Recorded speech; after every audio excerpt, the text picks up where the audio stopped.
Yeah, we are on. We're ready to go. Welcome, everyone. Thank you so much. I can't believe so many people showed up for this. It still amazes me.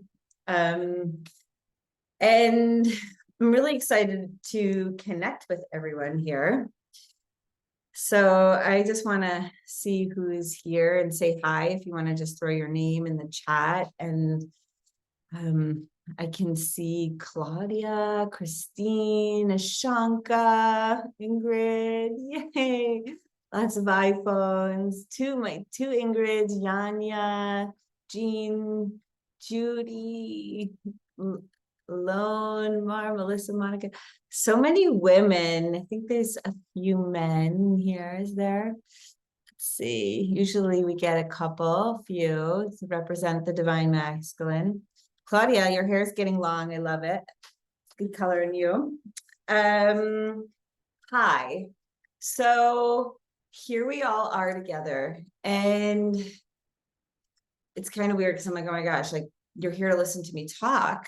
Oh wow, people from the Czech Republic. It's amazing how international we are. So this past few months, those of you that follow my work know that I do a lot of nervous system healing, and that when we are healing, we go through these periods where big stuff comes up. And when big stuff comes up, it kind of needs to take precedence in our life. Like it needs to be something where this is what I'm doing right now. And part of my mission is to normalize this, is to normalize okay, someone's saying they're an AI assistant helping Hatisse. Okay, I don't know what that means. Hopefully it's okay. I want to normalize healing and what healing looks like. And that was kind of something I was playing with. And when people were asking me what's going on, I wasn't oversharing and going into the details, but I was like, man, like I'm in it right now.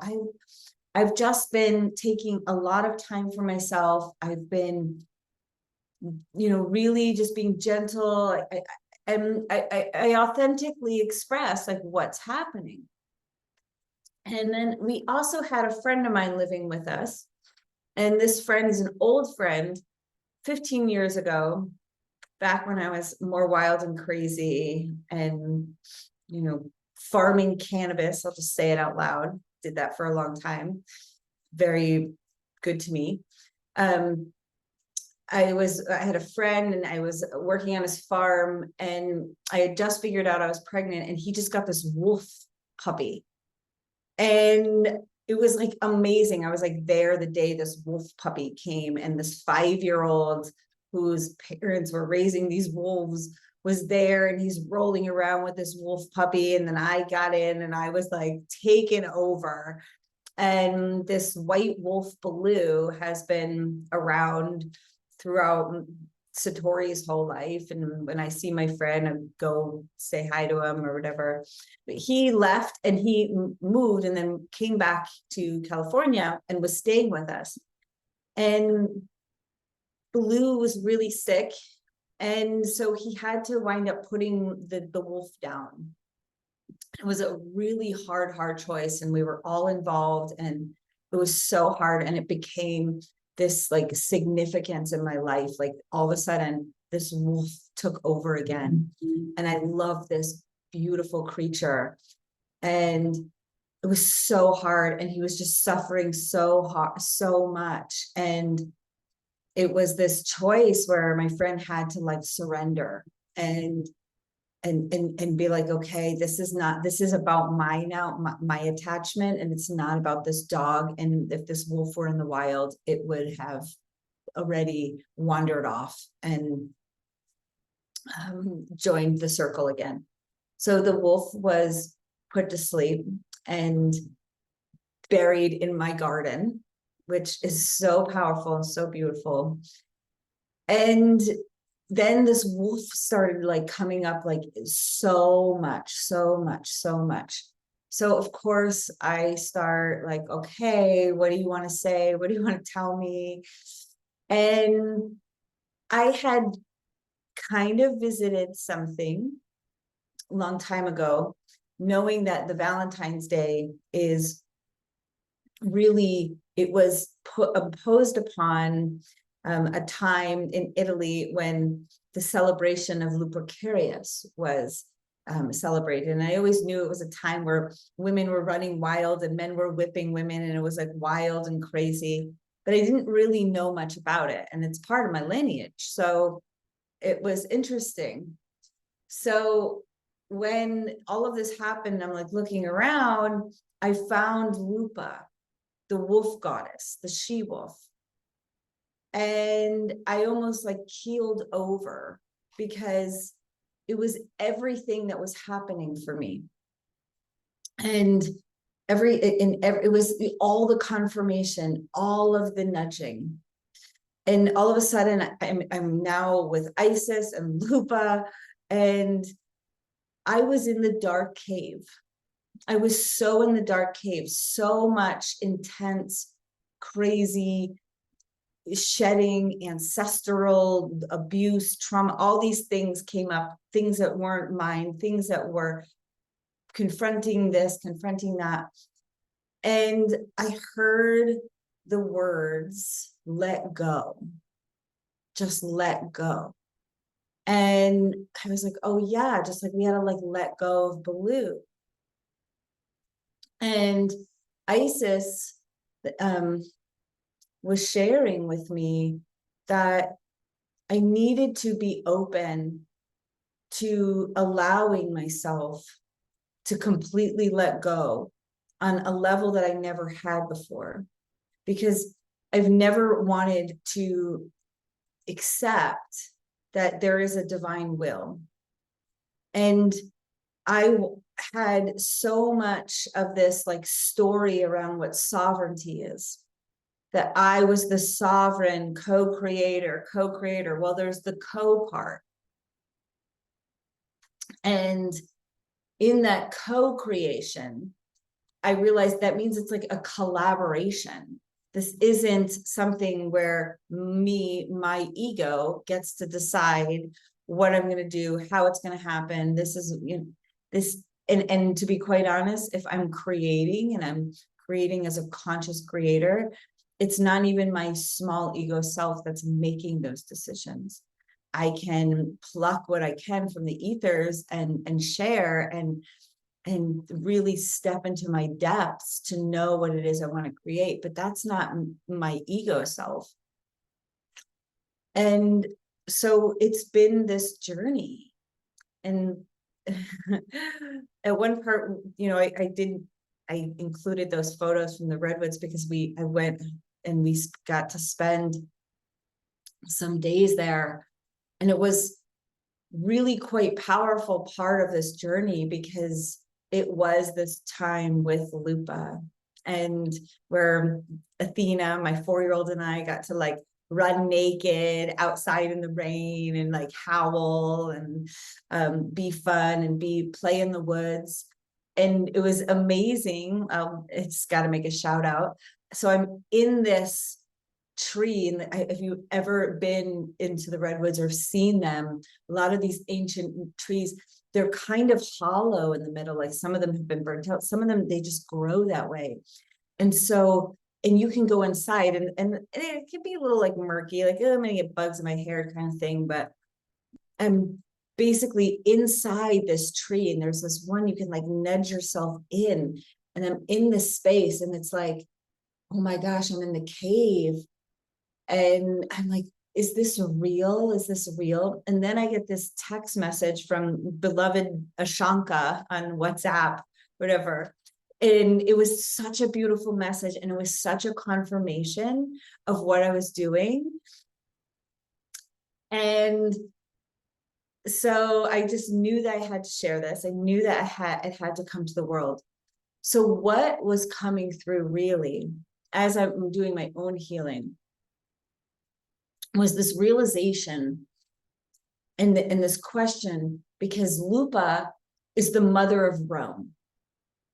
Lupa was the mother of destiny. So I won't get too into the story right now, but essentially these twin boys are cast out by their usurper uncle who wants to be king, and he throws them in a river, and then the she-wolf finds them, nurses them, and protects them. And then years later, the uncle who hears that these two twins are still alive, and he goes again and tries to like kill them, and Lupa the she-wolf protects them and makes sure that they are safe, and like raises them in her cave. And then Romulus goes on to be king, and the founder, he founds Rome, and Rome is founded right on this cave.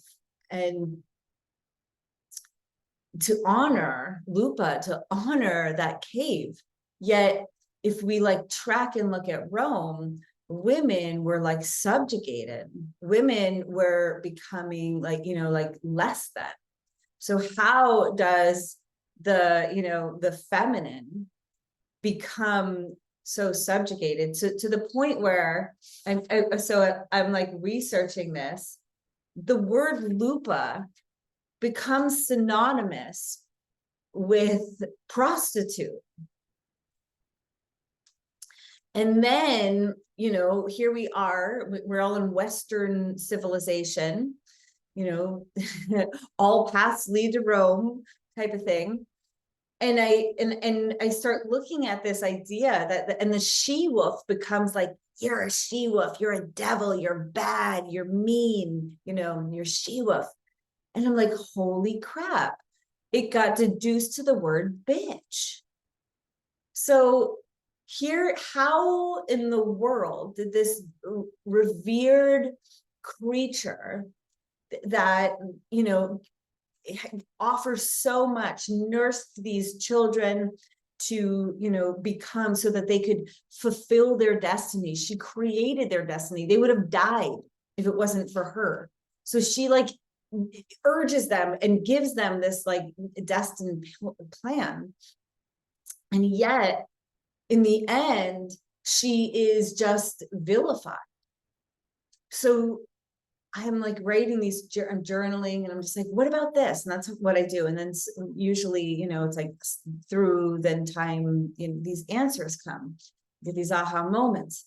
So I'm in the cave and I'm like, oh, the cave is scary. The cave is dark. The cave is this place that I find myself in, that I've been swimming in. It's where I'm meeting all of my shadows, all of my shit, all of my old things that I don't want to visit anymore, all of those parts of myself that I don't want to face. Like, oh wow, actually this is what you're doing wrong, or this is your shadow feminine, Michele. Here it is. Like, you want to see your bitch? Okay, here it is. And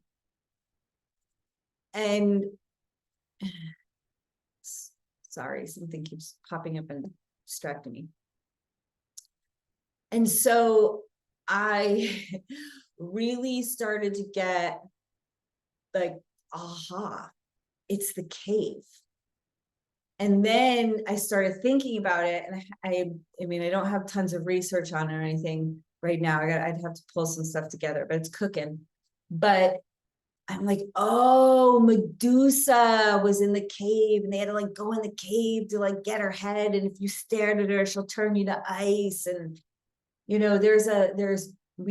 track these things, and the cave is synonymous with the journey of Persephone. So if anybody knows the story of Persephone, because we're in that, and that's one of the reasons Isis is like, we got to do this now. It's like, here's this little innocent spring maiden with the perfect mother. All the other goddesses, like, they don't have mothers, but there's Persephone that has like the ultimate mother. And she's the spring goddess out there picking her flowers and playing with her maiden friends, and life is beautiful and life is perfect. And, according to, this is the version I like best, is that Hades is like, ooh, I want that. And creates this like light that she can't ignore. She's like, oh my God, that's the most beautiful flower. And her friends are like, don't go near that. You're not supposed to. Your mom said to stay here. You're not allowed over there. You can't go over there. Stay here, stay here. And she's like, nope, I'm going to go. That like part of her starts like coming up, and she goes towards it, and the light is like pulling her in. She has to like go into and she starts crawling and going into this cave, and a cave that gets like deeper and deeper and deeper and more, and she's now squirming. And, then she's like actually like on her hands and knees, and then she's, having to wiggle to the point where she's like, I can't actually turn back. And then what? She's in Hades. She's in the realm of the underworld, where, long story short, she can't leave her. She eats the pomegranate seeds, becomes queen of the underworld, and because her mother is just devastated, and she's the earth goddess, the goddess of wheat, she decides that she is not going to allow wheat to grow until her daughter's return. So humans are starving, animals are starving, the gods aren't getting their offerings. And so Zeus is like, all right, I gotta like intervene. Hades, we gotta figure something out. And so the story goes that Hades says, okay, for half the year, Persephone can return to the world and, be the spring maiden that she's supposed to be.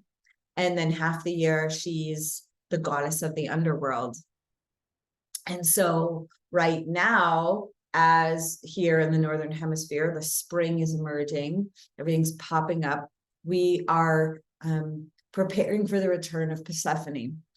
And there's like deep, deep, deep, deep medicine in this story, like deep, deep, deep medicine. And I'm preparing to kind of explore that a little bit. But right now we're still in that cave. And the crazy thing is that when I'm in this place with Lupa that I've been in, and I had these epiphanies, I realized that this cave was not something I needed to be afraid of. And what Isis made me realize is that I'm not alone in the cave. None of us are alone in the cave. And not only are we not alone in the cave, I wrote this in my notes. What if the cave of darkness was the resting place for the she-wolf to recharge? So what if the cave is that place for us to go and be nourished and to rest and to receive everything and to just be in those depths, that to be in the depths, that's where we find these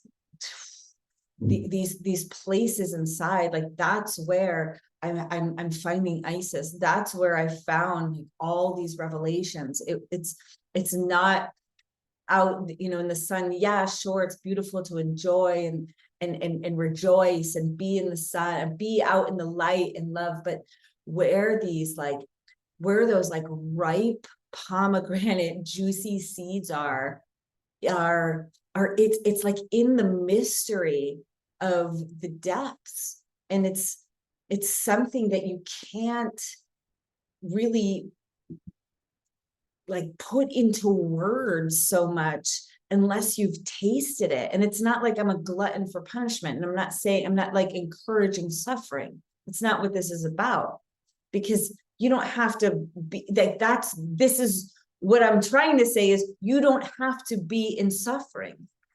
you don't have to be in this place of being tortured. Because when we're in the cave, when we find ourselves in the cave place, we don't have to go hunting for it. There's an opportunity when, and we know it because life is getting so hard, it feels impossible. We get into that nervous system state of shutdown, and everything is overwhelming. Everything, when it's time to just be like, okay, I'm in the cave space. I am ready. I'm here. And I have my journal out. And one of the things that I wrote, it's from one of my favorite Jungian analysts, Marion Woodman. I don't even know if she's still alive, but I did a lot of studying with her work. And one of her quotes is, she defines surrender. And she says, surrender is the conscious act of letting go. It's the sacrifice of the ego desire so that imprisoned energy can be transformed into new life. And when I read that, like, it's like Isis comes forward, and it's like, that's exactly what we're doing here when we do this work together. And so what I realized is that when I find myself in this place that I now call the cave, yes, Zoe, the cave is the womb of the goddess, yes. And it became this scary place. So when we're in that's the whole thing. It's like when we're in the cave, when we're in the womb of the goddess, can we let go and explore what it's like to receive as opposed to resist? And because this cave, this womb space, became so feared, this is why it was feared. This is one of the reasons that humans became so, they wanted to just like topple the feminine, and they thought by like making the feminine submersive or submissive, or that they could like eradicate the cave, that like if you could just like ignore the cave, if you could just cut yourself off from it and become more powerful than it, then you wouldn't have to worry about it. And then the mind became this more powerful thing, mind over matter. Because when you're in the cave space, when you're in the womb space, when an infant is in the womb, they're all sensation.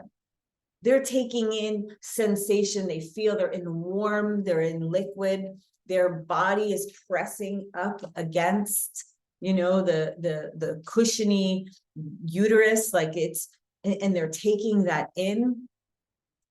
And sometimes, if it's not all good, we take in mom's, stress as well, which is some of the stuff that we're repairing together. And this is where we, as the feminine, we have to embrace the cave as well, because we have been taught that it's not good, that it's not a place to trust. And if we want it to, if the divine feminine is rising up and asking for this reconciliation, not for this, okay, now we're in charge, but truly asking for a reconciliation between the feminine and the masculine, then we all have to move out of our fear of being in that cave space. And if the feminine is going to remember and embrace that, then it's like, okay, well, maybe it's not so scary. Maybe, oh, there's something in there for me.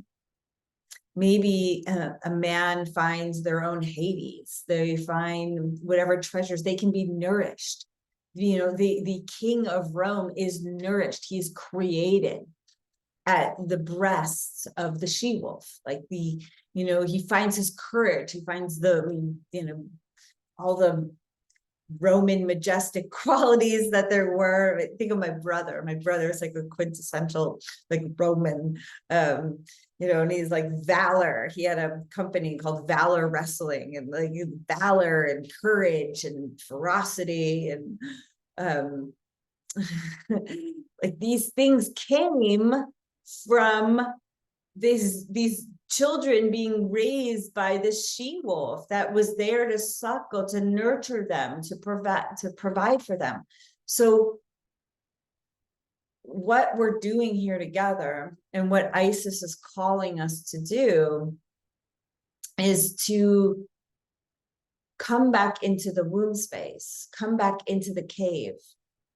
And the crazy thing is as I'm having this experience, I am doing personal sessions for people. There are some people that I've really committed to, 10 sessions, they more, sometimes, but is that this is coming without me bringing it up. I'm not saying anything. I haven't talked about it. And all of a sudden they're in the cave space. They're connected to the story. They're living this unconscious thing. It's not just me. It's not just like something I'm going through. It's a collective. And Isis is telling me that, yet here's the confirmation that, whoa, this person is experiencing this, and whoa, that person is experiencing that. So we're kind of going through this together. And that leads me to one more piece, because I also have been really working with tracking what's happening. And I also see a practitioner who does all this spiritual kind of work. And that's kind of my go-to when I need a session. And then there's a couple other spiritual groups that I connect to, like Stargate and what they're doing, and then what this woman Tantra Ma is doing, and then there's a couple other little small things that I just kind of check in, and what's going on, what are we tracking, what are we looking at, and what kind of seems across the board is this theme. And that theme that we're really having an opportunity to be supported with is this theme of betrayal. It's the theme of shame and abandonment. And that's huge. So I understand if that ruffles your feathers, but we're looking deeply right now at clearing these themes from these wounds from our field. And the story that I'm kind of sharing, somewhere there was a betrayal and an abandonment. Yes, there was betrayal with, where, the babies were thrown in the river. Yes, there was a betrayal when all of a sudden man started to vilify the mother of destiny, their divine mother. Lupa, she's a divine mother. And they're, all of a sudden she's the bitch and the prostitute, like that's a betrayal. And yet I'm going to push it and go one step further and say, where's the betrayal of when we as women, me as woman, betrayed man? And that's, whew. And that's part of the Medusa wound, just a part, and there's way more parts. And I'm not, that's not even fully cleared yet. But these are the pieces that Isis is like pushing us towards. And this is the parts that can only be uncovered when we're ready to embrace womb spaces and embrace ourselves in the cave, so that we can fully receive fully receive that nourishment and that dark medicine. And why Isis is so involved here is because she's the dark goddess. She is another queen of the underworld. And so we have Persephone, this young maiden that becomes queen of the underworld, as part of our theme. We have Isis, we have Lupa, we have all these divine feminine figures, and then we have ourselves. And if you're a man, there's so much in here for you.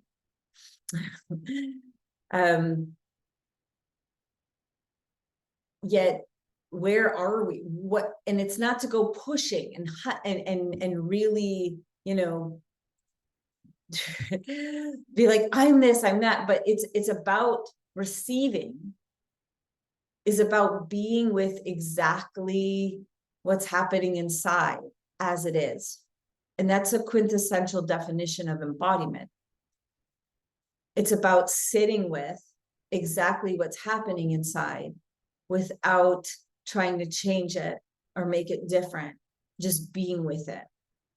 And when we can do that without being thrown out into a hijacked place or a shut down place, then there is a way for healing to happen.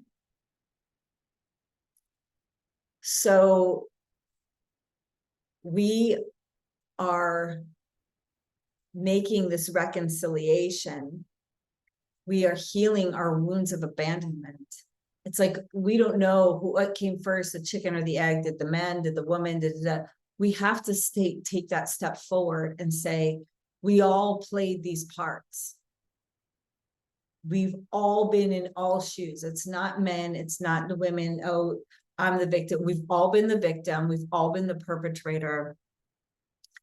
And we've all been the fixer.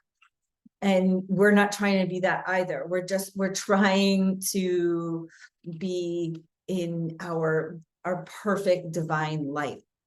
And in order to be in our perfect divine light, we have to embrace that darkness, because when we bring light to darkness, then it's light. But we have to do that. So why the goddess Isis is, she's wanting to step in. She's ready now that I've explained all of this. She's really important here. And so I'm going to shut up and I'm going to let her take over. And let's take a sip first. And just see what people have to say really quick.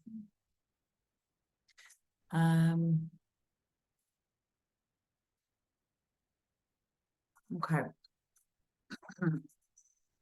So I'm going to invite you all to get comfortable. And because I love embodiment, and part of working with Isis means bringing back the more divine feminine into balance, into reconciliation. We're going to honor the feminine by saying, whether you're a man or woman, that there's multiple ways to meditate. And one of those ways is to use movement and sound. And I'm not asking you to get up and jump around. I'm asking you to just feel the body, because the feminine is connected to the body. And so I'm going to invite you to just begin by feeling your feet.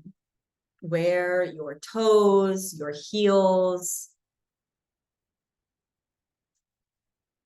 your legs, where do they connect? Maybe you can feel the fabric of your socks, the warmth of your feet. Maybe your feet are cold, if they need a blanket. If you realize now, as you start to like actually feel what's happening in your body, you might be like, oh wow, I'm actually cold, or I'm hot, whatever that. If you need to make an adjustment, you should do that.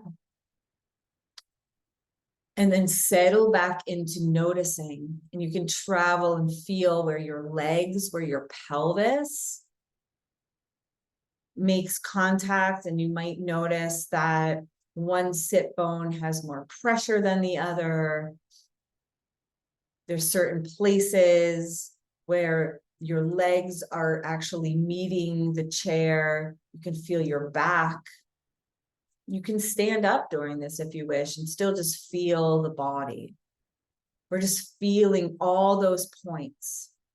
This is a way that we're physically connecting to the earth. We're communing with the earth when we feel our body in connection, physically feeling our body in connection. We're communing with the earth, because everything is a fabrication of Gaia. And I think I stole that from Alcazar years and years ago. So just allow your body to connect. Just allow your body to feel all those places where it connects. And begin to just scan and notice what's happening inside. Just scanning and noticing. Maybe you notice where your breath is. And I'm not telling you to change your breath.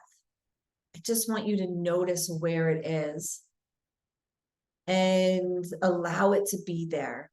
Allow this to be part of your experience. Noticing where your breath is.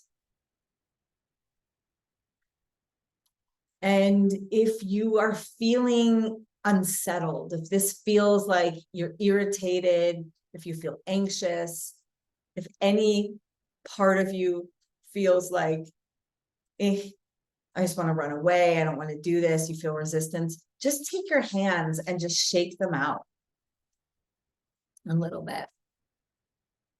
So that you're just like feeling, and anybody can do this because it's a way of just waking up the body and letting out, discharging some excess energy. Because it's possible that you're going to have resistance to what I've just said, and that's welcome here, because that's your authentic experience. I'm going to move back a little. Okay.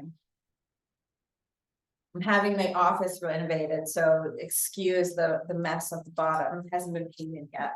And I'm just shaking. And if you want, you could just shake out a little or roll, because why we're doing this, we're just opening up our body. We're just opening up a little bit to allow a little more space. And as we're doing this, and as you're just moving a little bit, just rolling your shoulders, rolling your hands, just shaking, whatever it is, I want you to just see if you can stay with a sense of curiosity about what it feels like. And I'm not asking you to do what I'm doing. I'm asking you to see if you can be curious about what impulses want to arise to move. Is there a way that feels comfortable? It just could be rocking back and forth for you. Just, is there a way that you can bring movement that feels good to your body?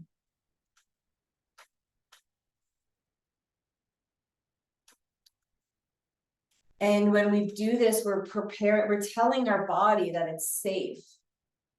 We're telling ourselves that it's time to wake up. And we're giving permission for more of our experience to be welcome here. So just after a few moments, see if you can take your hands and you can wiggle them out. I'm very big in allowing ourselves feel, especially we've been spending so much time on computers all the time, to just feel your fingers, like they're tentacles. And we store tension in our hands. We store a lot of tension in our hands. That's why I'm always like, shake out your wrist, do weird things. This looks weird. I know what I'm doing looks weird, but this is what my body's wanting to do. And it's okay to be weird. And you're in your own cave space. I can't even see you. No one can see you. You're completely in your own cave space. But just see if you can let some tension out of your hands. You know, this is, and create a little more activation of aliveness. And now take your hands and rub them together. And just feel the way the skin feels as it connects. Feel everything there is to feel about two hands rubbing together.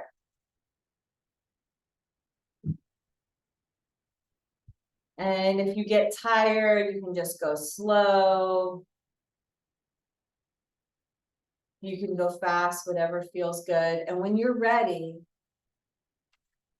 I'm going to invite you to just take your hands and place them on your chest. You can have one hand on the chest and one hand on the belly. Both hands on the chest. You can try the other one to see which one feels better. Just take a moment and receive. Receive all of that energy we just created. You just created between your hands. That healing momentum.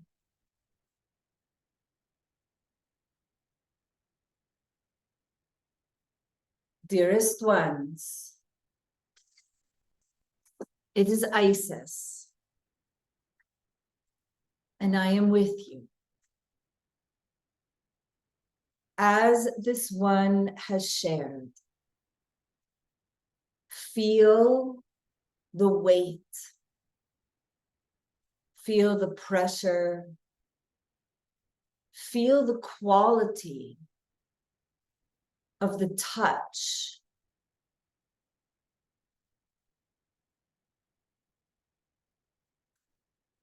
Feel where the fingers meet the skin.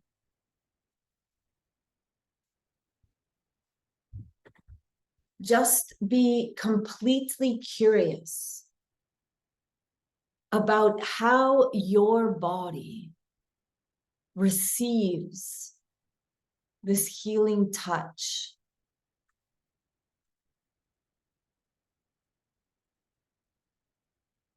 And know, dearest, as your hands are gently placed upon your body,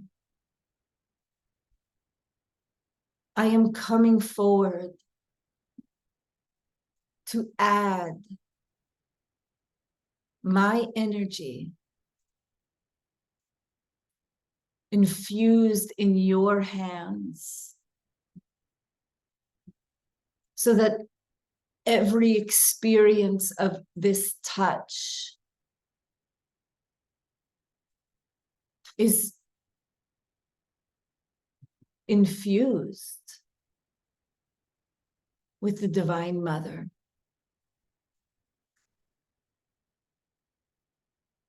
And it is okay if you are not ready for that. In fact, if that feels too much, you can make a request for me to back off and I will stay at the distance that you need me to.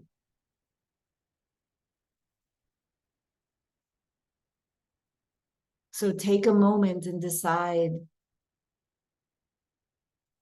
what feels right for you.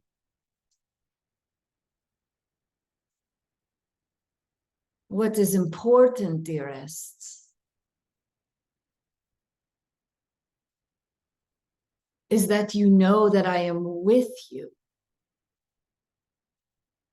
Whether it is as observant or participant. Because you are never in the cave alone, dearests.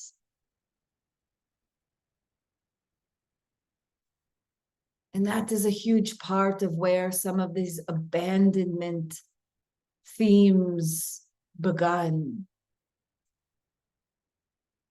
And this is what I am devoted to clearing right now.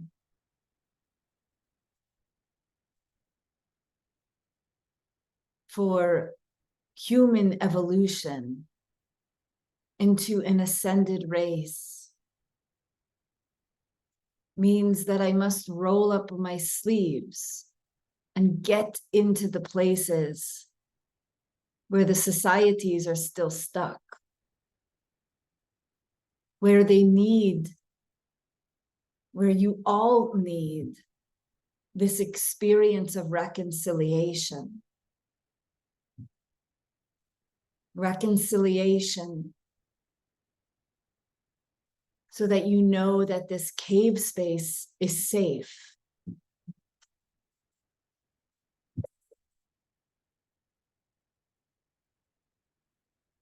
And just take the hands, dearests, and begin to rub them. Begin to rub your body. If you like slow strokes, long strokes, play with the pressure. Play with how it feels to receive this touch, so that you know that this cave space is safe.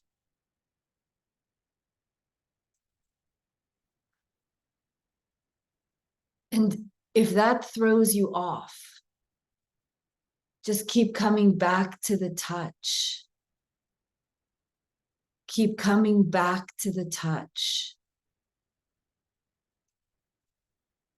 For dearests, we know that safety and trust are built over time. And this is a place where you can be very honest with yourself about whether or not you are ready for more. For if you do not feel the safety, you do not get to experience the connections as you like them. And so this safety must occur.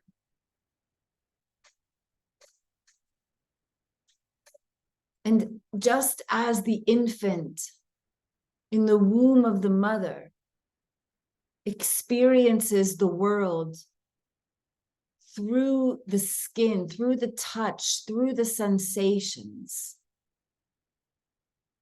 I'm inviting you to take your hands and wrap them around yourself, to squeeze, to hold the divine child within you.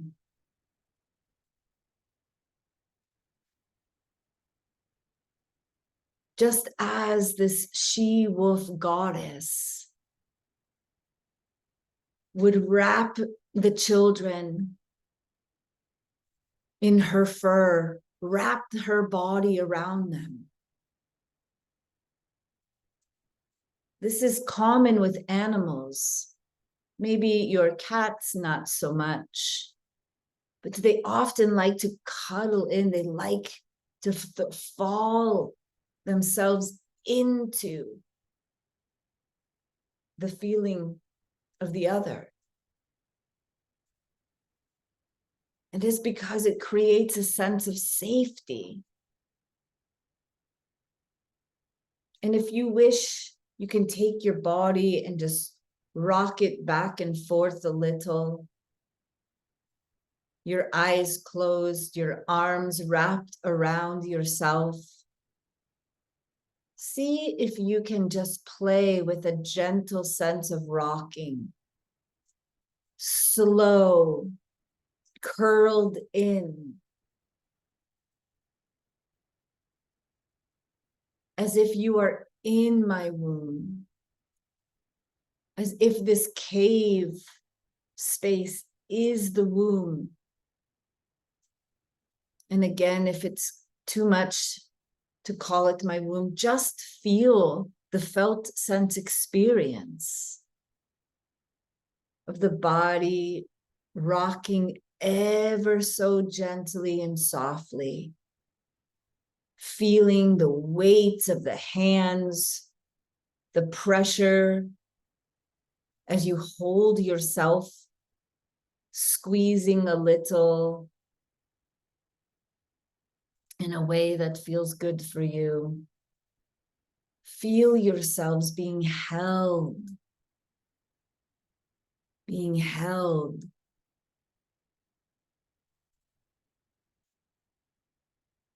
If you wish to repeat this situation, if you wish to repeat this experience, and I urge you to do this when life becomes too overwhelming, when you have the inclination that it is time to come back to the cave.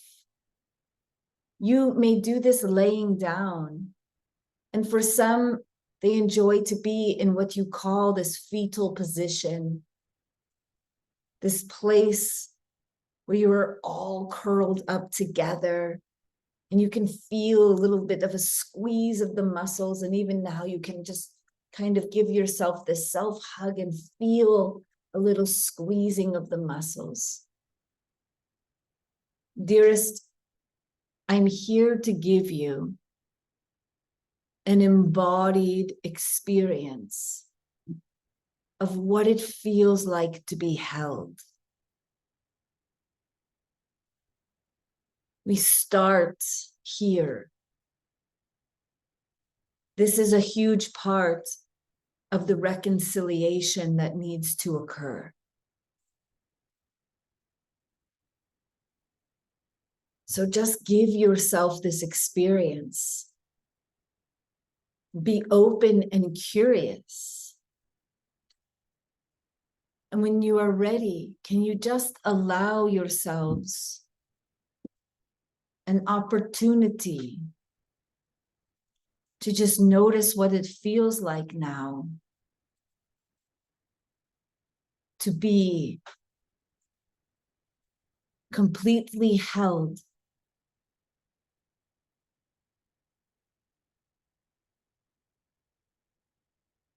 Take a moment, scan yourselves, knowing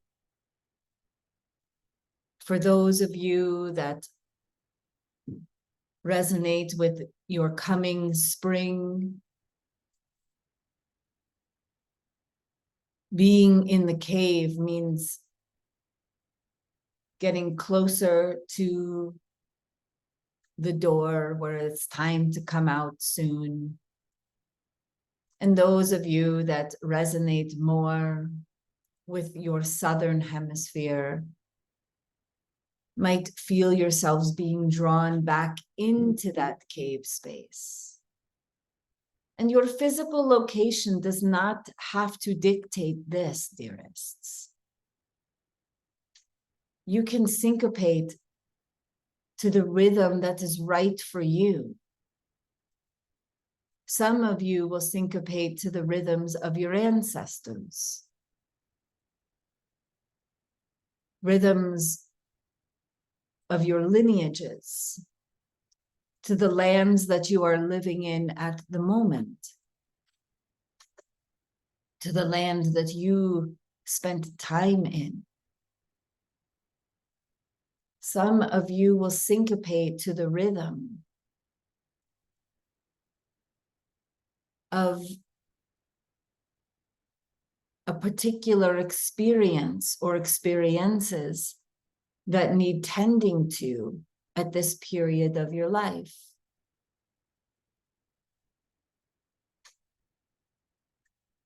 So,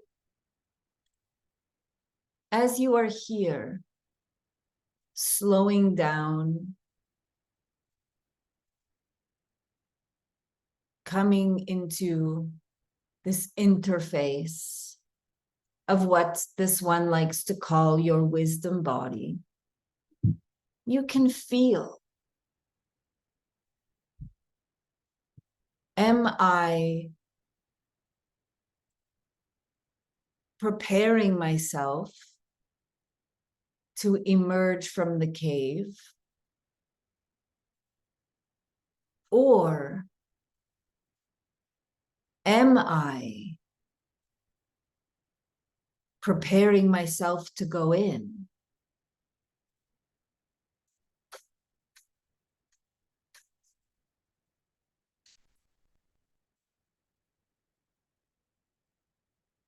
Now, just as this beautiful maiden goddess, Persephone, has had to make the transition again and again, she has never had to do it alone. For it is the goddess Hecate, the crone, the witch, that has ushered her with her lit torch, led the way out of the underworld into the light, out of the cave, through the tunnel. And when it is ready and time for Persephone to return to the underworld, it is Hecate that waits for her with the torch to lead her back down.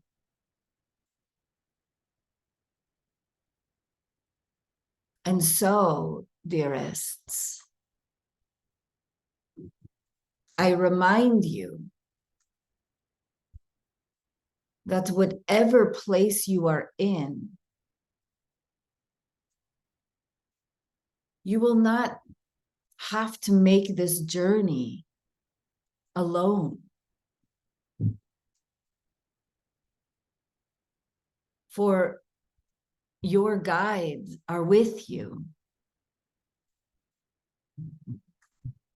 And so, dearest, I invite you to just clear your mind, scan your body, feel the connection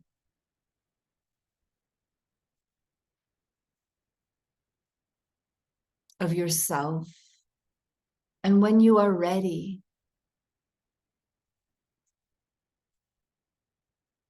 you can ask to see and know your guide. For some of you, it might be the crone, the witch. It might be me, Isis. It might be Persephone. It could be whoever you need it to be at this moment of now.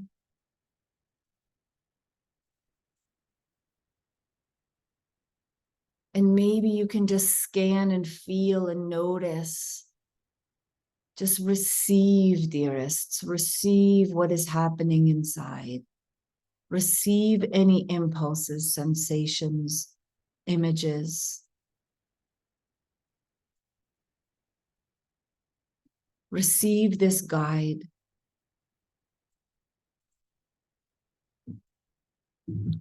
This guide that serves the dark goddess, this guide that could be the dark goddess,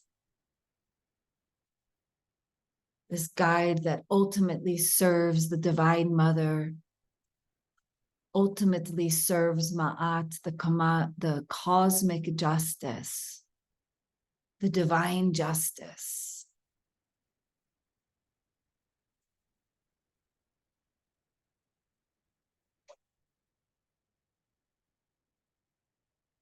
For some of you, you might be the guide. Yet,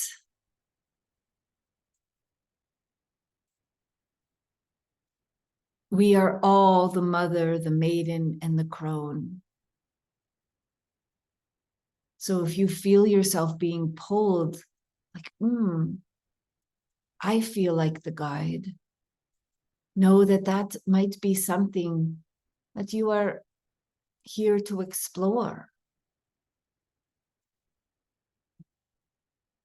Yet, part of Persephone's medicine is that she shows us, along with her beloved mother, that we can be all of it. So just allow.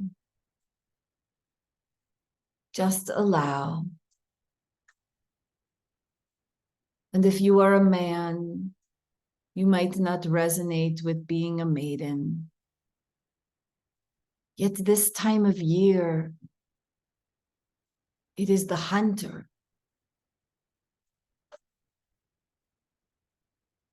The young one that goes out with his bow and arrow, ready to be initiated, looking to approach the boar, the king stag. The hunter must prove himself, must go through the initiation. So the young one is the hunter. You might find yourself resonating with this Hades, with Osiris,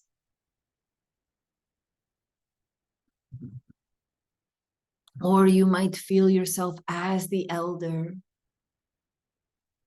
the hooded one, the one, again, that can lead the way. And as you are listening to my words, you can let go and just explore in your own self.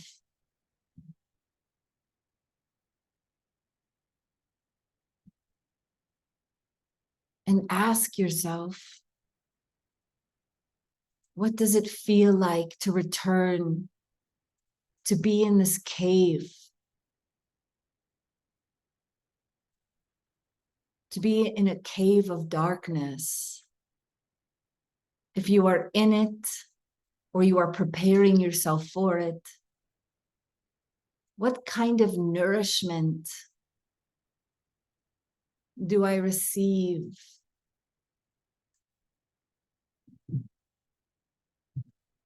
And I will illuminate and remind you that under the world, in these caves, deep in the ground, is where the gems and the jewels and the riches lie. Humans have always dug into the earth, looking for riches. And yet, if your society is to flourish, then humans must begin to look inside the darkness in their own selves, to embrace and surrender and learn how to receive by being in this cosmic womb space, the energetic cave.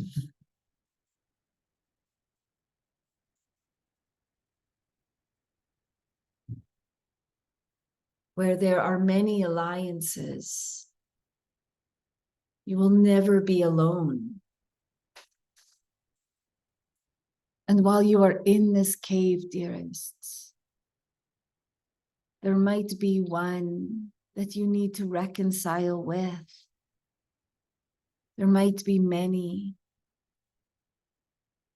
Know that this is my devotion now to you. Through my 10,000 names. There are multitudes of beings, gods and goddesses, angels, star seeds that wish to hold you while you are in this space, while you make the transition and the journey from this space to the next.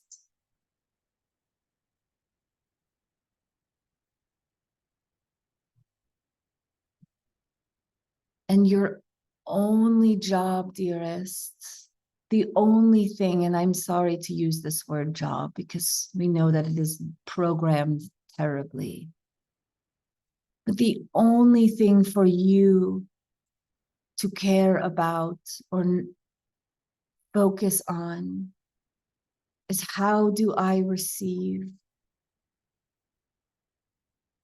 How do I receive?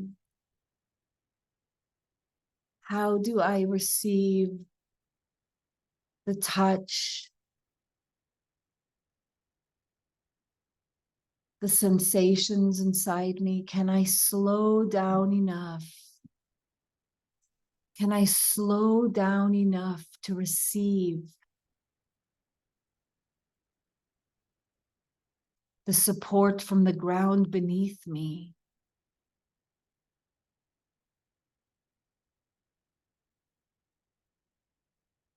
The pressure, my body, can I receive my physical body holding me up, my skin, keeping me all wrapped in? For as you scan the body, as you learn to build a capacity to experience more, more can move through you. And these experiences you have accumulated along the way, the eons of the shutdown and distortion. Your being has been holding the charge.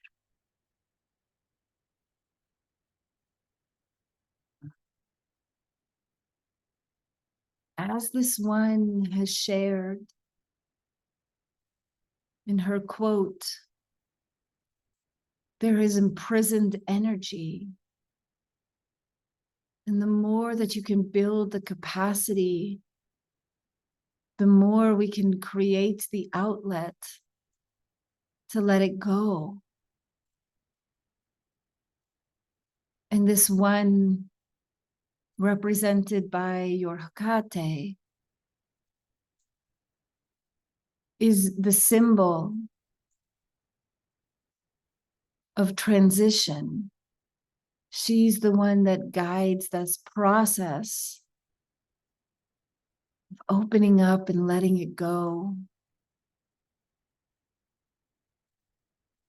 And so, dearest, there perhaps might be qualities,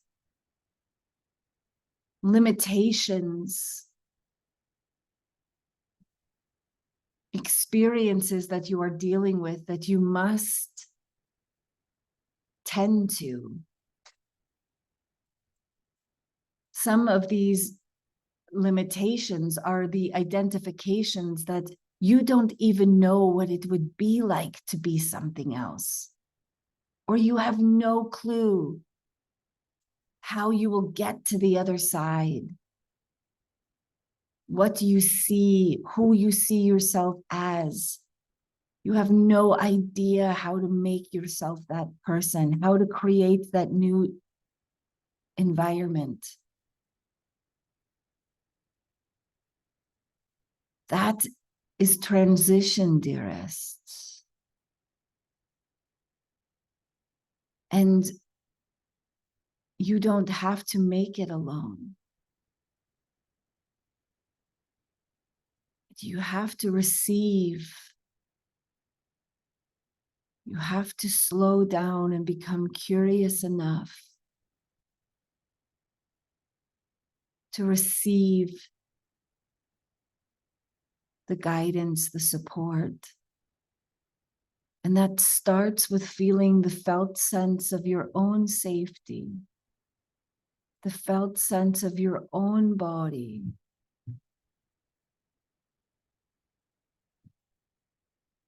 your own touch. And when you have that, you can make the connections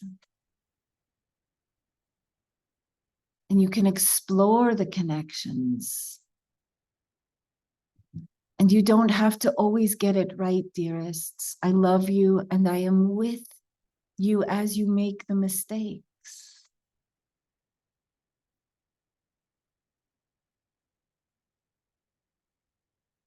And so I'm going to give you a few moments to bathe in the cave space. Let us together strengthen the cave space, the womb of the goddess, as a place that is not to be afraid of. And so as you just bathe in the energies, the glistening walls, full of the beautiful gems and jewels, crystalline waters that have not been touched by man. The warmth of the fire, perhaps the she-wolf, perhaps the lover, whatever it is, experience it for yourself. The gem, the crystalline nourishment, the juice of the pomegranate seeds. There's nothing to fear. You are home. You are home.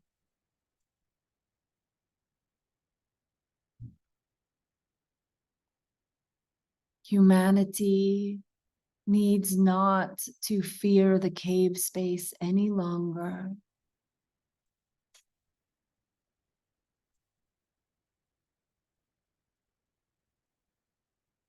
Just be, dearest. I am with you.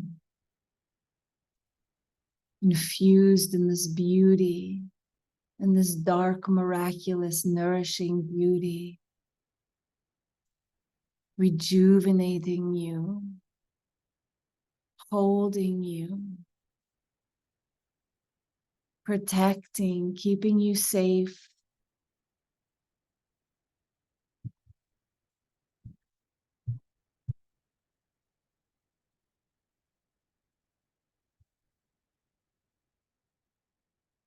And I want you to imagine and envision and feel.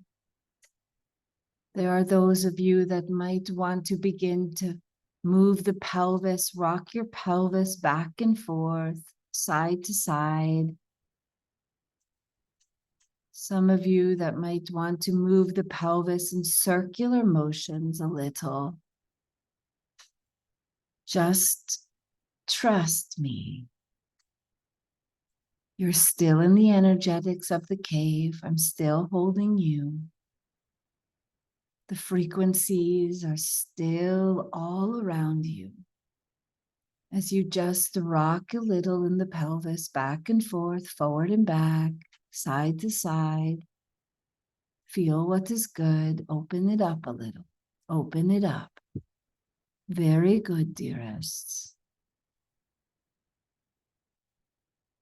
And just that little bit of movement is opening a doorway to your own womb space, your own sacred cave space. For the man, it could be in the hara, it could be in the energetic cosmic womb that you too are welcome into. And for the woman, it could be in your own physical or energetic womb. We all have a womb space.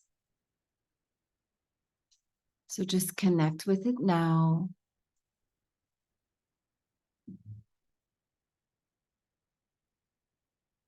And the energy of this energetic womb that we've created together, golden, crystalline, rubies, gems bursting everywhere, riches beyond your belief, riches that nourish you on a psychic level, not on a material level so much. On a psychic level, these are deep, deep, deep. This is the depths. This is not the surface, it's the depths. So these are riches beyond your belief, beyond what you can even describe a riches to be. And you're going to take that and you're going to feel that energy beginning to swirl and come together like a cyclone, like a tornado, just swirling together, swirling together, swirling together, building energy, coming together, tightening up, just moving right into your energetic, your womb space, your inner cave, becoming part of you, becoming part of you. It is safe to be in the cave. It is safe to receive. It is safe to receive. The goddess is with me, the divine mother. It is safe to receive. It is safe to receive these riches. It is safe to explore the depths. It is safe to return to the cave. It is safe to be, to dwell, to stay. I am not alone here. I am here. I am guided. I move out when I am ready. I move in my own rhythm. I am illuminated. I am carrying the cosmic womb within myself. And that cosmic womb space is now part of me that I may return to, that others might feel and have an inkling of understanding that it's safe. It's safe again. We do not need to rape the earth, dearests, to receive the riches. But you might have to go and be in the depths. I am with you, dearests. I am the goddess. I am the dark mother. I am the cosmic mother. I am the lioness. I am the sacred beauty. I am the maiden, the mother, the crone. As are you.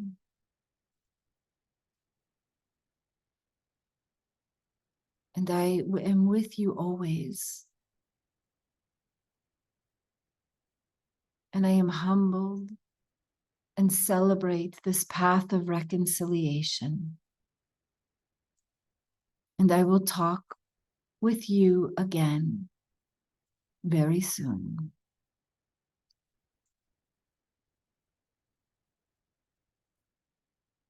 And so just feeling your body again, feeling the weight of your pelvis, your legs, your backside, all the places. Scanning and noticing any sensation, any experience, the felt sense of any of your experiences, and just feel them. Allow your cells to drink up everything that occurred. Allow yourself to feel,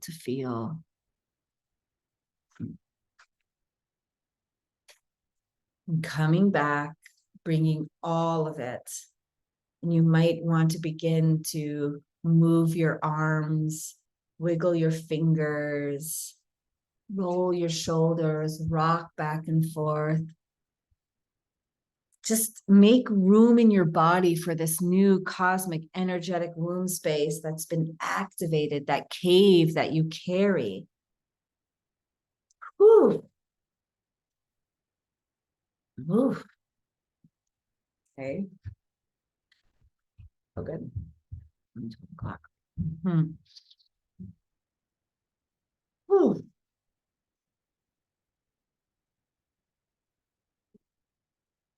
So I am I'm excited. I kind of want to hear what other people experienced. So I'm going to take a little time and just allow for that. And we're going to share a little. If you like this, I am preparing. I'm going to do a spring equinox with Isis, and this is part of the preparation. So anybody that does participate in the spring equinox journey will be encouraged to do this. And I have a feeling there might be one more thing that comes through Isis before then. And so if you like this and you want to continue on this journey and see what's next, you can participate. And yeah, I want to hear from you now. I want to know, am I crazy? Is this maybe you didn't feel anything? Maybe this was good for you. So if you could just take a moment, right in the chat, if you are waiting. I will say that I did a lot of my academic training in transpersonal psychology.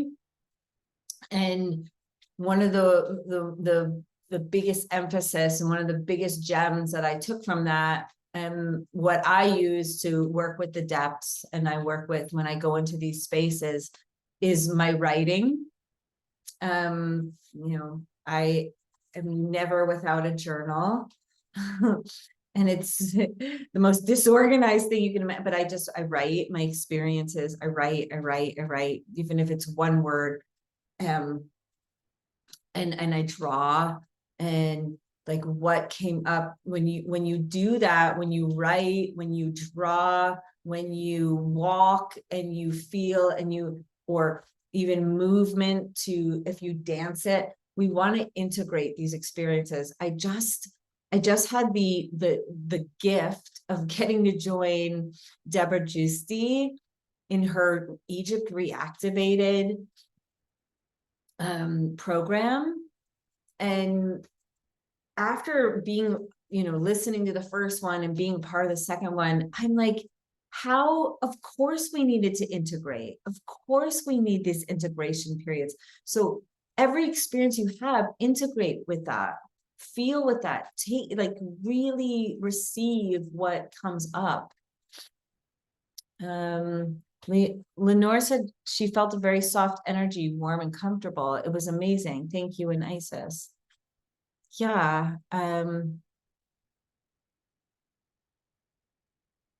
So, whoever Hatis, is there a Hatis here? Because I have this thing, it's like Hatis's AI bot. I'm not interested in an AI bot. And I don't know how it got in here. If you're a person that made that, I'd appreciate that not happening. And if not, I've got to figure out how to make sure that AI bots are not joining our group. But they did give me some key takeaways. My personal journey, reclaiming the cave space or darkness as a place of nourishment and healing rather than something to fear. Like, damn, these AI bots are good. Like, maybe I do need one. Embodiment practices like movement, touch, rocking were encouraged to build feelings of safety and trust in the cave womb space. I'm like, whoa, crazy. So just being wowed by technology. Diane said she felt very close and comforting and warm. Thanks so much. Did anybody meet a guide? Ashanka says, so powerful, goddess. Love the integration of the experience in my body. Hard to find the words right now. Still in the cave, which is so beautiful. And I will return to it again and again. Yes. Okay. Thank you. This is one of the power goddesses that I know in the world. I'm like, woo. So for those of you that still feel in it, then stay in it and know that this is like deep medicine. This is something that, Isis, she is many things, as she said.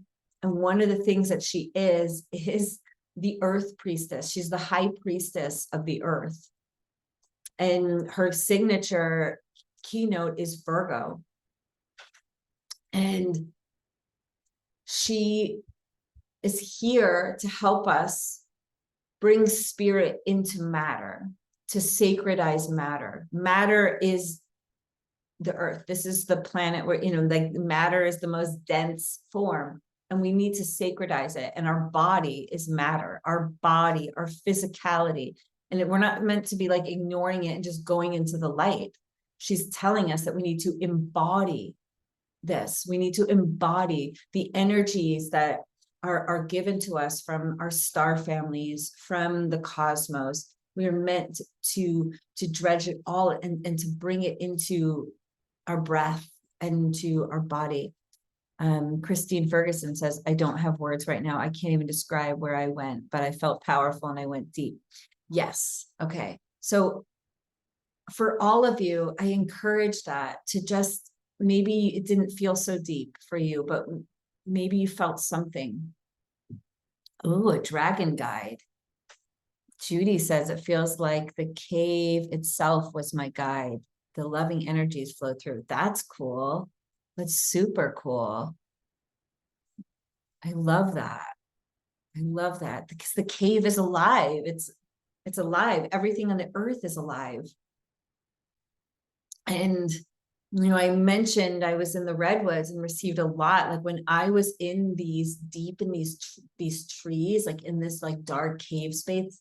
I mean, yes, these trees were alive and some of them were just like, kind of like the they're like trunks. That's all they are. Like the tree was cut and they're just, I mean, the trunk is like way taller than me. They're these giant trees and you're in this place and you can like feel that like they're alive, and that is like that cave space being alive. That's so powerful, Judy, because that's what I was experiencing when I was in those like those little caves, those dark little caves, was and it was just so alive that it was like safe to be there. It was safe because I could just feel myself against it. I could feel, I could smell, I could stay with my senses and just feel the energy and the comfort. And whew, and there's just magic, and that magic is between you and the goddess. So um let's see, is anything else to say? It truly feels, yep, I know what else I was going to say.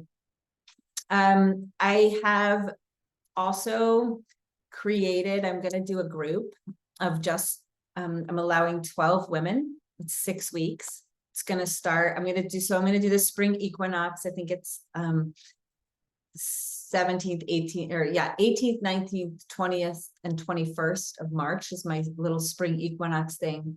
And then a few days later, I'm starting a women's group, a closed women's group, where there's going to be 12 women, and we're going to go through 6 weeks, and it's going to end on May Day, which is Beltane. And because we're working with these energies where we've been in this cave space, and you know, Persephone is coming out of the cave. She's the maiden. We're going to probably touch into that in the equinox workshop I'm doing. And then I'm like, oh my gosh, it just kind of lined up like with the dates that I had available. But I'm like, whoa. And then 12 women, I'll be the 13th, but 12 women and me are going to go through an experience where the maiden's going to come out, and then, you know, that maiden gets to move into the Beltane, where the maiden is then presented to the hunter. As I said, Isis brought it in too. The hunter is the male equivalent to the maiden, and the hunter had to prove himself. There was the idea that he had to fight. He had to find the king, the buck, the stag, and fight for his position. And if he won, then he was honored with being able to be with his maiden. Obviously we have different practices now on the earth, yet there's like energies in that. There's deep medicine in that. And those are some of the themes that we're going to explore. Reclaiming our maidenhood, how to be a maiden, what does it mean, kind of, yeah, playing with that stuff. So that's what I'm up to. And for those of you that think that you're not enough, you're not doing enough, you have limitations, your life is shitty, this, that, but like, know that you're perfect.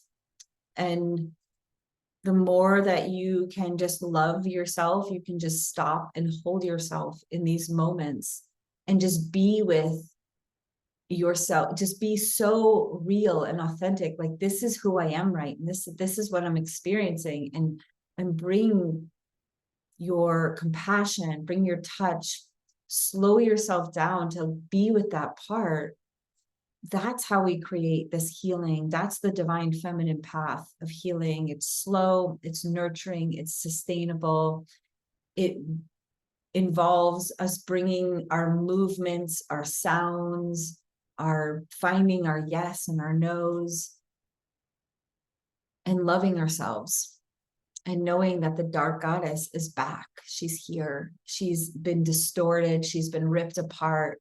And she's the one that carries us through our humanness. So with that, thank you. I have so much love and gratitude. Thank you. Bring me more. I'm honored to hold the space, and I will talk with you soon. Get in touch with me if you need to. I'm here. Bye-bye. It's really good. Powerful. Thank you. Thank you. Gosh.